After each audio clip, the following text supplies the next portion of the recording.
The listener, Margaret's story. My name is Margaret Hayes, and at 72 years old, I thought I knew my husband better than anyone. Robert and I had been married for 47 years. We'd raised 3 children together, weathered storms both literal and metaphorical, and built what I believed was an unshakable life in our modest home in Portland, Maine.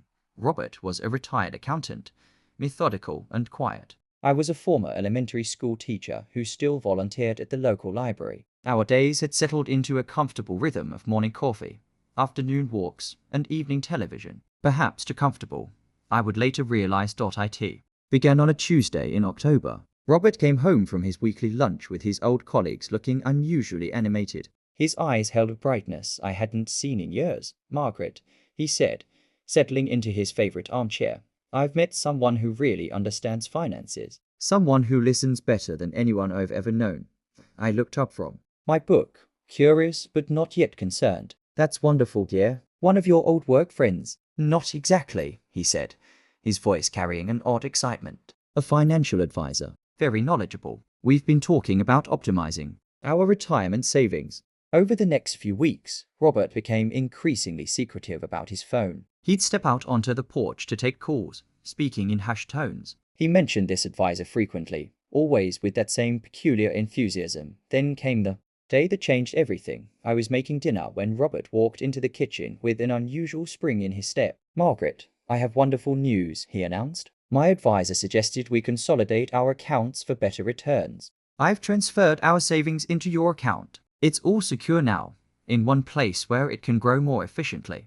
My wooden spoon clattered against the pot. You transferred our savings without discussing it with me first? I knew you'd understand, he said, kissing my forehead. Trust me, this is for the best. Something cold settled in my chest, but I pushed it aside. We'd been married nearly 5 decades. Surely Robert knew what he was doing. The next morning, my phone rang while Robert was out walking. An unfamiliar number. Hello, is this Margaret Hayes? A woman's voice asked. Yes, speaking, Mrs. Hayes. This is Jennifer Matthews from Cascade Financial Services. I'm calling because we need to verify a large transfer that was initiated from your account yesterday. Did you authorize a wire transfer of $87,000?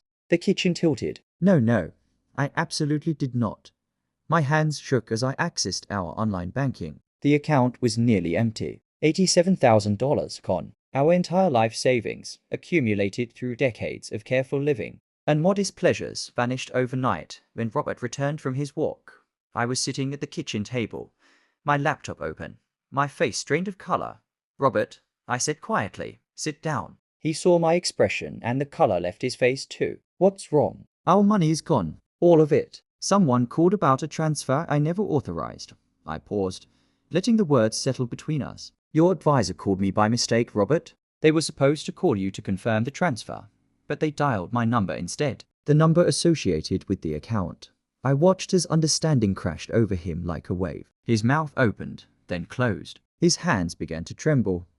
No, he whispered. No, this can't be happening. The story tumbled out then, between his tears and my own careful calm. There was no brilliant advisor. There was a sophisticated scammer who had befriended Robert at a coffee shop, who had called him regularly, who had made him feel valued and heard in ways he claimed I no longer did. They had built trust over months, discussing finances, sharing investment strategies, making Robert feel financially savvy and important. They listened to me, Margaret, he sobbed. Really listened. Made me feel like my opinions mattered. And I didn't. I asked, my voice barely above a whisper. He couldn't answer. We reported it to the police, to the bank, to every agency we could find. The detective assigned to our case was sympathetic, but not optimistic. These romance and confidence scams are sophisticated, Detective Brennan explained. They're often run from overseas. Recovery is rare. Romance scam. The word stuck, even though there had been no physical affair. Robert had been seduced by attention, by validation, by someone who made him feel important. And in his vanity, he'd handed over everything we had. The weeks that followed were the darkest of my life. Robert was consumed by guilt and shame. He could barely look at me. Our children were horrified. Our daughter Emma flew in from Chicago, her face tight with anger at her father. Our sons, David and Thomas, tried to be supportive, but I could see their disappointment.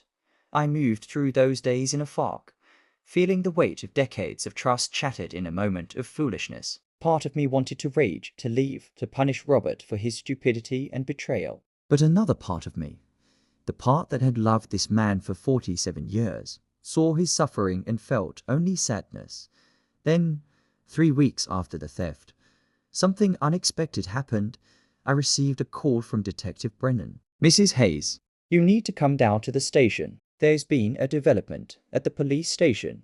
I found Robert already there, looking confused and fearful. Detective Brennan led us into a small conference room where a young woman sat, her laptop open, looking nervous. "This is Ashley Chern," the detective said. "She works in cybersecurity and has been tracking the group that targeted you." "Ashley, please explain what you found." Ashley leaned forward, her voice gentle. "Mrs. Hayes, Mr. Hayes, I've been investigating these scammers for months. They hit my grandmother last year. I tracked their digital footprint and found something unusual about your case." She turned her laptop toward us. "The person who scammed you made a mistake. They used a cryptocurrency exchange that I've been monitoring. When they tried to cash out your money, I was able to flag the transaction and work with federal authorities to freeze the accounts." My heart began to pound. "Are you saying we recovered $92,000? Ashley said softly. "The scammers had already moved your money through several accounts and made some gains through their fraudulent activities. After legal fees and the recovery process, you should get back close to what you lost, possibly more."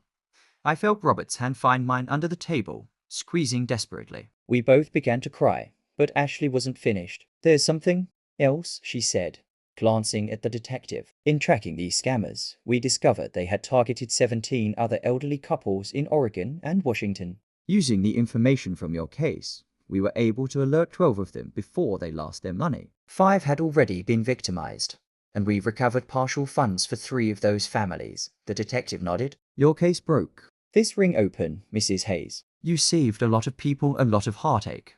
The money was returned to our account 6 weeks later, after legal proceedings and paperwork." But something more profound had happened in those 6 weeks. Robert and I had talked, really talked, perhaps for the first time in years, about loneliness, about feeling invisible, about how easy it is to drift apart even while living in the same house, about how he'd felt diminished in retirement, no longer the provider, no longer important, about how I'd withdrawn into my own world of books and volunteering, assuming his silence meant contentment.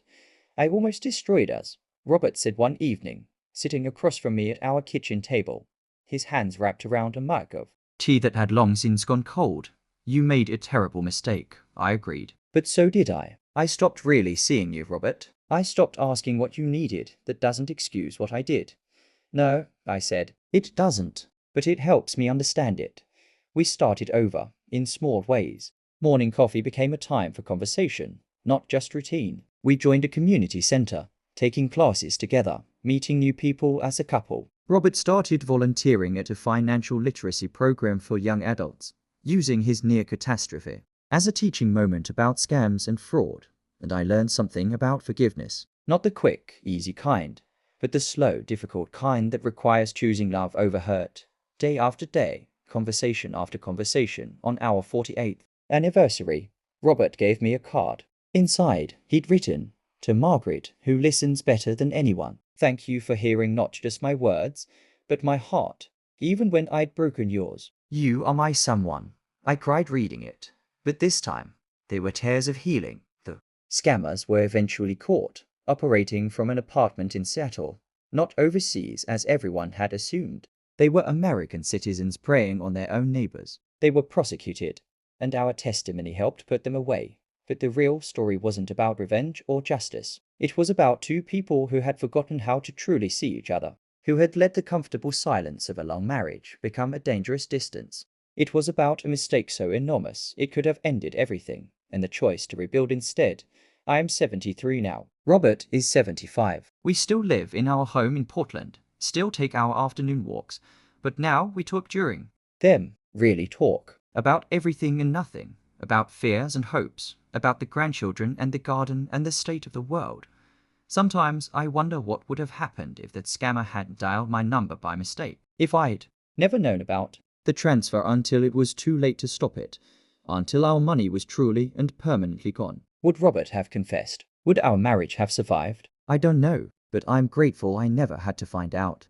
The real betrayal wasn't the money Robert transferred. It was the years we'd stopped listening to each other.